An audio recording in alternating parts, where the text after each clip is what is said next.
Well, howdy folks. I'm just going to do a quick update. What a day. We've had the European stocks coming off, Asian stocks, European PMIs really down, I think a 30-month low. We've seen the Bank of Japan potentially intervening. We've seen US stocks pre-market open coming off quite a lot. People starting to talk about a market top for the first time, really, after all the bulls have been going ballistic. So we're looking to sell stock markets. We're looking to sell yen pairs with the Bank of Japan beginning to murmur. And when it comes to the euro and the pound and the majors against the US dollar, I've actually ended up long the pound, short the euro yen, and short the Aussie yen. So we'll have to see how that goes. One of them will come off, one of them won't, I guess. And we're still short sugar, we're still long Brent crude, looking to buy oil. I think that's about it, but I wanted to update you on natural gas, so let's have a look at the chart quickly and I'll show you what I've done just prior to the weekend. I've taken off half of my position, which leaves me with 25% of my desired position. I'll have a look at the chart with you quickly and tell you why. All right, so here we've got natural gas, and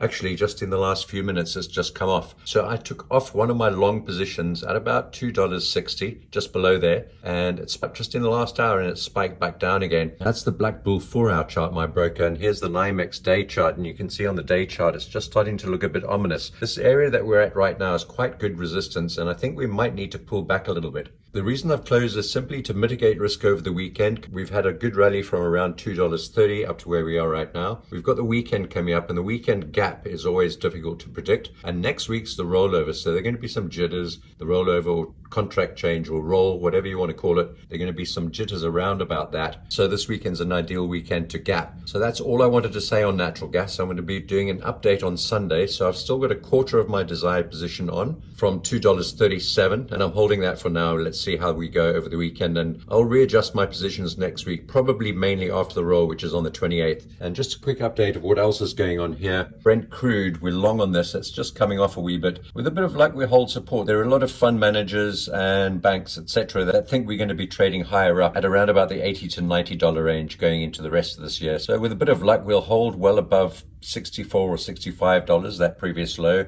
and those previous lows. So that's WTI, and you can see the same sort of thing on Brent Crude, just holding above there. The spikes are more obvious on WTI, whereas on Brent Crude, they're more like sort of bullish engulfing or piercing pattern type candles. The only other thing I want to show you on here is sugar. We're short sugar. We got in at 25 cents 50, and we're now down at 24 cents 44. So that's come off nicely. I've just moved stops to break even. I don't want to be caught short on this one, so let's just play that one easy. And Bitcoin, I appreciate those of you who thank me for calling this long. I didn't take the trade myself, but for those who did, well done. And it still looks pretty good. Gonna have a little bit of a problem getting through 31,000 or so, 31.5 to 31,000, but so far so good. So perhaps just use a trailing stop on that, or perhaps take your profit and see if you can buy dips. It's possible that we could get back down to that trend line. That's the breakout of that channel. It's possible we could get back down into this region here at around about 28 to 27,000 before you might get another chance to rebuy. But I think overall that looks bullish. We may as well quickly look at gold. Here's gold. So we've broken down through that channel and below critical support, but I think gold might just surprise us and bounce off this 1900 to 1920 region. So I'm looking for an opportunity to trade that long. This is the day chart. We haven't seen a daily reversal, but we have seen a 4-hour reversal in this. For day traders and short-term traders, that 1910-ish level was an excellent area to buy. I'm looking for more evidence before looking for my swing trade on that. The other one I'm going to be buying in about 45 minutes time is URA, the Uranium ETF, and I want to get in at market open. You can see the pre-market price, 21.80. That's good enough for me. That's good support. We may have to get down to that trend line down there. That could take us down just below 21, but we'll have to see how that goes. I think it's a good place to start right now. Stocks very quickly. NASDAQ coming off. S&P just about to make another new low. Apple in pre-market.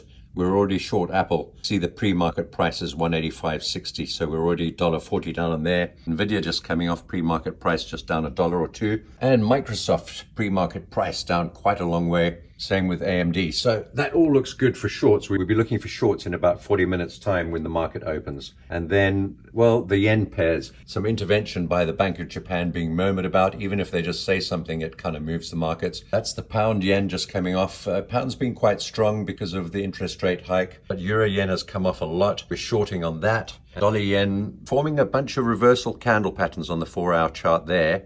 at around 143. We haven't entered fresh short positions on this just yet, but we have on the euro yen. Euro looks weak overall, and also the Aussie dollar yen. We're short on that one, and the other yen pairs, nothing really there. When it comes to the majors, we're short on the euro, simply trendline break, appalling numbers, Germany entering recession, and there may not be wiggle room for them to raise rates any further, as opposed to the pound, which is holding up pretty strongly after a big rate hike and potentially more rate hikes coming, and then all these yen pairs you've already seen. So I hope you found that useful. I'm going to shoot this off to you right now. No fancy stuff, no editing really. And I could actually do with a nice fresh shower before the US market opens. I'm going to go and do that right now. Have a fantastic trading day. Have an awesome weekend. And for those of you who just subscribed on YouTube, thank you very much. There's an aeroplane about to fly overhead, so it's time for me to go. Take care, be safe, and I'll keep you updated as we go along under this deafening sound of a low-flying aircraft. Take care. Bye-bye.